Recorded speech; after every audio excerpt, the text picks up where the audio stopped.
Bom dia, na paz do Senhor Jesus Cristo. Como vai você? Eu estou bem, graças a Deus, né? Um pouquinho de dor de cabeça, mas é pelo estresse da semana, né? Que se passou. Mas estamos iniciando uma nova semana. Que maravilha! O que você tem feito, o que você tem preparado para essa semana? Apresente a Deus, né? Seus planos para essa semana. Para essa semana eu tenho bons planos, né? Pretendo ir na igreja, nós vamos comemorar o aniversário do meu esposo, né? Não será uma festa, mas a minha família foi convidada, né, para jantar, né? Para nós estarmos aqui em comunhão, agradecendo a Deus por mais um ano de vida, né? Do meu amor, do meu amado.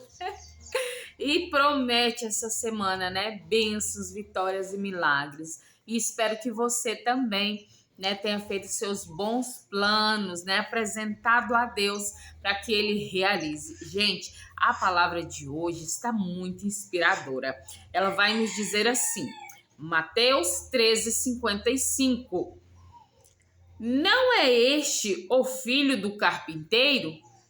Então, quando as pessoas viram Jesus, né, praticando ali os seus milagres, aí se perguntaram: não é aquele o filho do carpinteiro, né, o filho de Maria, que tem seus irmãos ali?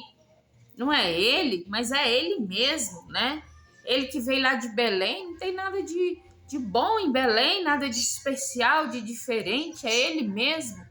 Quantas vezes alguém chega a outro e fala a respeito de você? Ah, não é, no meu caso, né? Não é aquela filha de Joaquim Gerente que até já morreu. Não é aquele filho do Jonas, né? Que é o meu esposo Jonas, que morava lá em Minas, que também já até morreu. Mas ele fazendo isso, né? Então, se as pessoas nos julgam, não nos conhece, mas nos julgam. Acham que nos conhece. Por quê? Porque sabe quem são os nossos pais, de onde a gente veio, né? Assim Jesus também foi julgado. Nós somos hoje julgados assim também, né? Então nós vamos ver o que nós vamos aprender, né? De sermos comparados com Jesus nessa maneira, né? Mas antes de tudo, o que não pode faltar? A nossa promessa do dia. Esta palavra que nos revigora, que nos abençoa, né? Que nos enche de ânimo. E ela está em 2 Coríntios 4:16. 2 Coríntios 4:16, que vai nos dizer o seguinte: por isso não desfalecemos, mas, ainda que o nosso homem exterior se corrompa, o interior, contudo, se renova de dia em dia. Olha que palavra, né? A palavra do Senhor vai nos falar aqui. Olha que maravilha, né? Que vai nos dizer para que nós não venhamos desfalecer, que não venhamos desanimar, né? Porque mesmo que nosso homem por fora se corrompa, né? Às vezes a gente faz algo que se corrompeu, o nosso interior, né? Contudo, se renova dia a dia. O Senhor nos renova, né? Nos dá dias maravilhosos, nos apresenta, né? Bênçãos. Então não devemos nos preocupar. Olha que maravilha, né? É o que nós acabamos de dizer aqui. Não importa o que o homem terreno pense sobre você, sobre a sua vida. O que importa é o que você traz por dentro. É a essência de Deus que você carrega, né? E Deus sabe de tudo. Ele sabe das tuas qualidades. Vamos tomar água. Eu sempre gosto de falar do clima, né? Esses dias tá tão assim tribulado que eu não tô lembrando. Hoje o sol tá bonito, né? Piscina tá limpinha. Conforme for à tarde, vou dar um mergulho, né? Para diminuir o calor. Graças a Deus tá um dia muito lindo. Gente, o que eu tô achando interessante que hoje, né? Já é o dia 27 ou 28, eu já nem sei mais. Acho que é o dia 28, né? Segunda 28, terça 29, quarta 30. Isso, hoje é 28. E ainda está chovendo aqui, né? Nessa época já não chove mais, ou chove pouco, e tá chovendo pra caramba, né? Então, esse ano vai ser um ano abençoado, né? Porque até a chuva se prolongou mais ainda. Mas vamos que vamos aqui ao que interessa para nós, que é a palavra do Senhor. Gente, eu me achei tão bonita com esse vestido, sabe? Esse vestido foi a minha irmã, Maria Osana, que me deu, ó. Beijo, minha irmã. Eu amo esse vestido que ela me deu. Eu acho ele tão lindo. E quando eu ganho alguma coisa que eu gosto, eu quase não uso. Por isso as pessoas quase não me veem com vestido, né? Porque eu tento preservar ao máximo, né? E eu achei lindo esse vestido. Acho que combinou com a minha pele. Mas vamos lá o que interessa. Mateus 13, 55. Não é este o filho do carpinteiro? Então as pessoas se perguntavam, né? Então vamos... Opa, soluçando. Vamos ver aqui. Jesus foi o primogênito da sua mãe Maria. Seu pai adotivo José era carpinteiro. Jesus também tornou-se carpinteiro, evidentemente ensinado por José. Que tipo de carpinteiro acha que Jesus era? Quando estava no céu, na condição de sabedoria personificada, ele disse: vim a estar ao seu lado, ao lado de Deus, tá bom? Como mestre de obras, e vim a ser aquele que quem quer... Tá escutando essa cara? Gente, aqui tem muitos passarinhos, né? E eles vêm comer frutinhas, eles vêm comer jabuticaba, vêm comer coco molinho, né? Que aqui nós temos, como é que chama, né? Guerobeiras, né? Sei lá. Aqueles pés que dão água de coco, né? E eles sempre estão aqui comendo. E às vezes faz um barulho ensurdecedor, né? Então eu vou voltar aqui um pouco atrás para que a gente entenda novamente o que foi dito, porque o passarinho passou aqui muito falando e me distraiu. Ele disse: vinha estar ao lado de Deus como mestre de obras, e vinha a ser aquele de quem ele gostava especialmente de dia a dia, né? Então, como foi dito ali na nossa palavra, que o Senhor nos renova dia a dia, né? Por que que ele nos renova?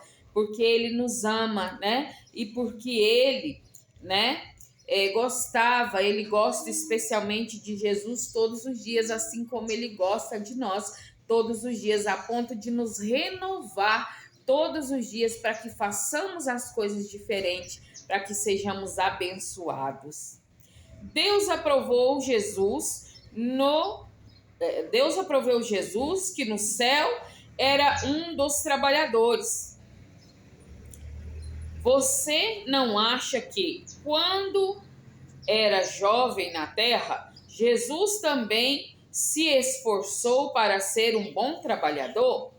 Como filho mais velho de uma família grande de poucos recursos, Jesus com certeza tinha tarefas a realizar.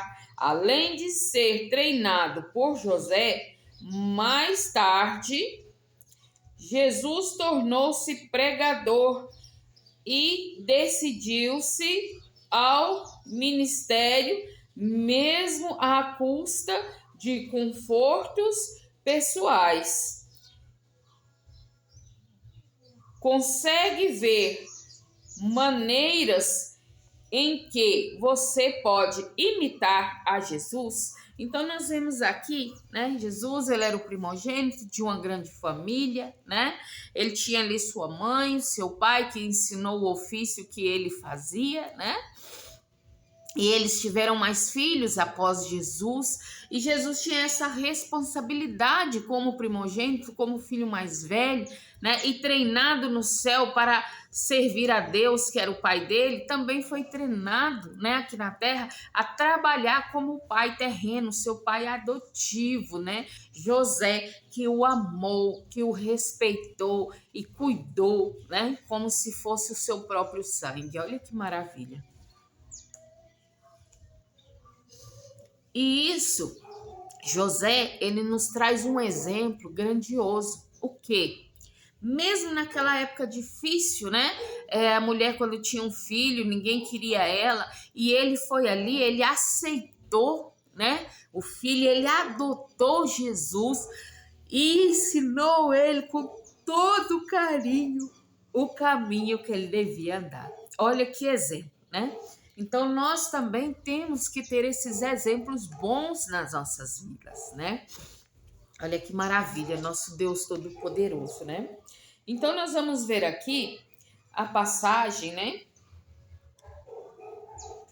Que diz assim. Oi. Mateus 13:55. Não é este o filho do carpinteiro? E não se chama sua mãe Maria e seus irmãos Tiago, José, Simão e Judas? Então o povo estava ali se perguntando, né? Não é aquele, né? Esse que está fazendo milagres, esse que está sendo batizado, né? Porque aqui nós vamos ver, né? Vamos ver falar através a parábola, né? Da rede. Então, depois disso, vai falar aqui, né? Sobre o povo se perguntando, não é esse Jesus? Muitas vezes a gente somos julgados, né? Pelo que somos, pelo que fazemos. As pessoas não nos conhecem, mas já tem ali um preceito, um preconceito, né? Contra nós. É complicado, né? E aqui em Marcos 6:3 vai nos dizer o seguinte: não é este o carpinteiro, filho de Maria, irmão de Tiago, de José, de Judas e Simão? E não estão aqui convosco suas irmãs? E escandalizavam-se nele. Né? O povo fala assim, não é aquela família grande, aquela família pobre, né? Que não tem nada de acrescentar, uma família grande, né? Que vai dizer, olha, ele tinha 4 irmãos e irmãs, não fala nem quantas irmãs ele tinha, porque naquela época se contava os homens, né? Não se contava a quantidade das mulheres, mas ali havia, né, toda a família dele. Então as pessoas nos julgam pela família que nós nascemos, né? Por onde nós vimos, e muitas das vezes nós somos desacreditados, né? As pessoas não depositam confiança em nós por causa dessas coisas, né? Então nós vamos ver aqui também em Lucas 1, do 26 ao 31, que vai falar, né, sobre a anunciação do nascimento de Jesus. E vai nos dizer o seguinte: e no 6º mês foi o anjo Gabriel enviado por Deus a uma cidade da Galileia, chamada Nazaré, e uma virgem despojada com um homem cujo nome era José, da casa de Davi, e o nome da virgem era Maria. E entrando o anjo onde ela estava, disse: Salve, agraciada, o Senhor é contigo, bendito és bendito és tu entre as mulheres. E vendo ela, turbou-se muito com aquelas palavras, pois considerava que saudação seria essa? Disse ele, então, o anjo: Maria, não temas, porque achastes graça diante de Deus. E Eis que em teu ventre conceberás e darás à luz um filho, e por-lhe-ás um nome de Jesus. Este será grande e será chamado Filho do Altíssimo, e o Senhor Deus lhe dará o trono de Davi, seu pai, e reinará eternamente na casa de Jacó, e o seu reino não terá fim. E disse Maria ao anjo: como se fará isso, visto que não conheço homem algum? Né? Então, aqui o anjo, né, vai dizer que Jesus vai nascer, né, dela, mesmo ela sendo virgem, né? O Espírito Santo vai tomar ela em seus braços, né?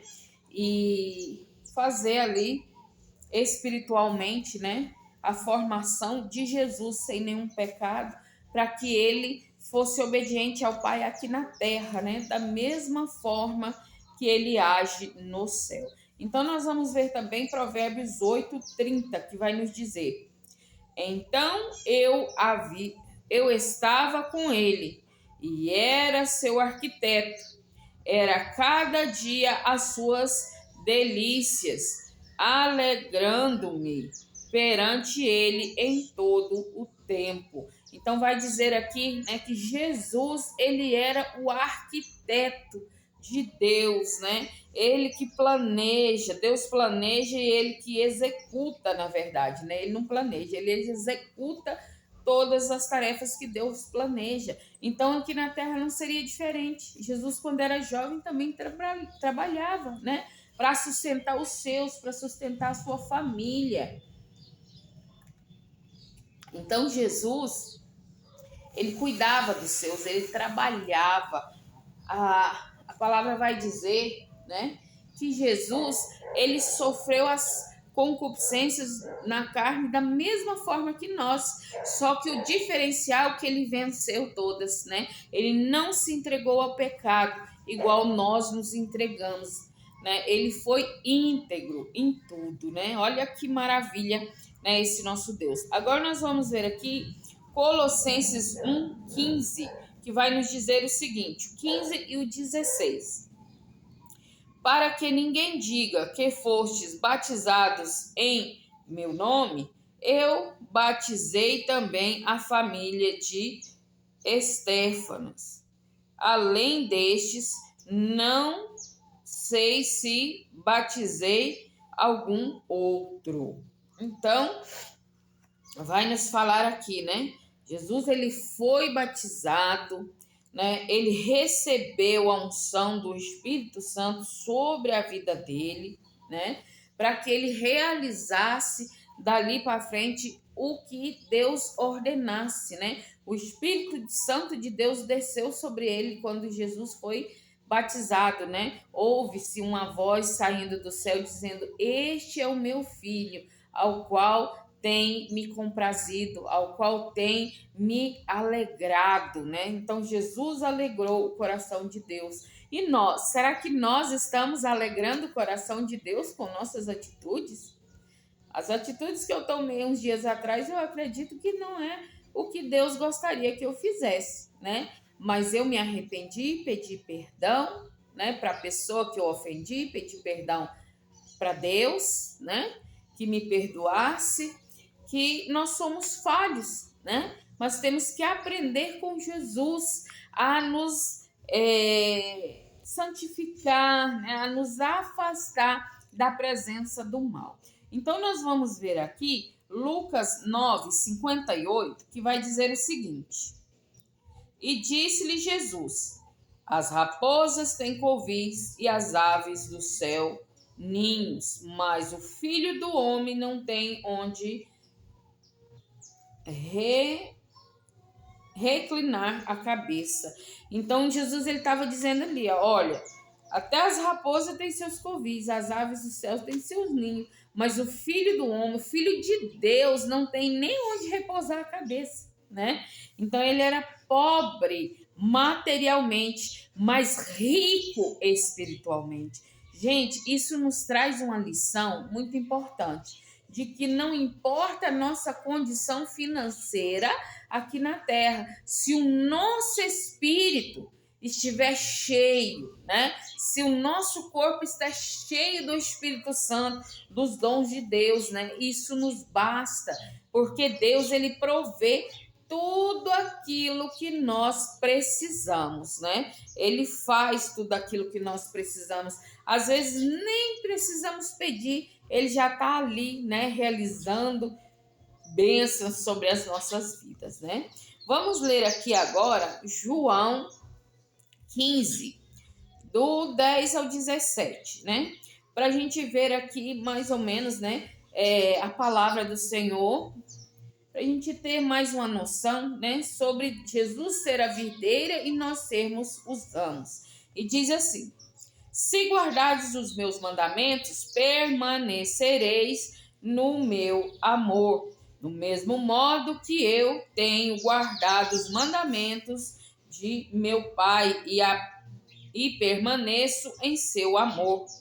Tenho-vos dito isso, para que o meu gozo permaneça em vós e o vosso gozo seja cumprido.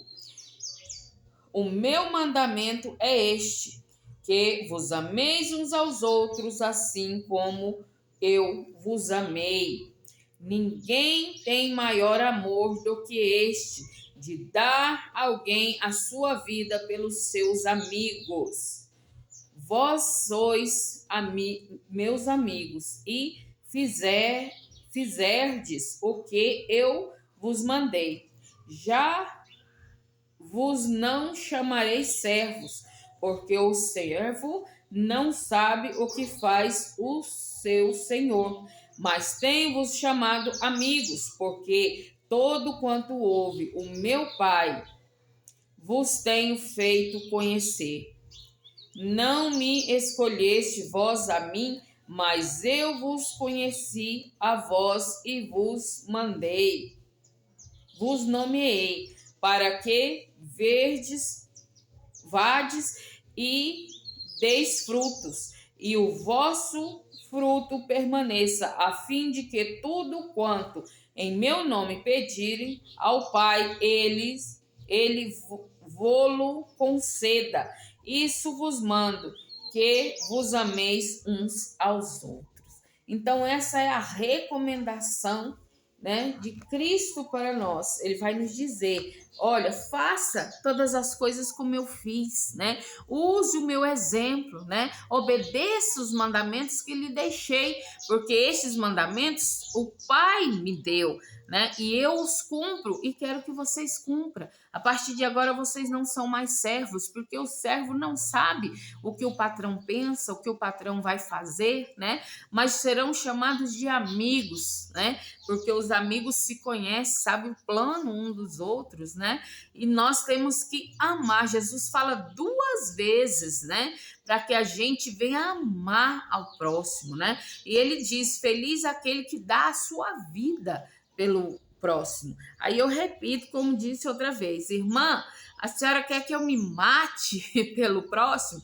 Não, meu amor, não quero que você morra por ninguém, porque Jesus já morreu por todos nós. Mas você, em amor a Deus, pode sacrificar o seu tempo. Como que eu vou sacrificar o meu tempo? Eu vou deixar, né, de fazer algo para mim e vou fazer algo em prol de alguém, né? Você está sacrificando o seu tempo, está morrendo o seu tempo para dedicar-se a outro, né? A fazer a bondade, né? A seguir os passos de Jesus, né? Que maravilha, né? E poder, né, celebrar o que diz, né, a nossa promessa de hoje, não nos preocuparmos, não ficarmos, né, assoberbados, porque o nosso homem exterior peca, né, mas o nosso interior, por dentro de nós, onde Cristo habita, está íntegro, né? E Deus fará com que essa nossa sujeira exterior seja lavada com o sangue sagrado dele, nos perdoando e nos abençoando. Amém? Palavra maravilhosa essa de hoje. Vou ficando por aqui. Peço a vocês que me ajudem. Continuem compartilhando, se inscrevendo, comentando, né? Pedindo orações e vamos evangelizar junto, né? Eu estou crescendo espiritualmente e creio que você está também, né?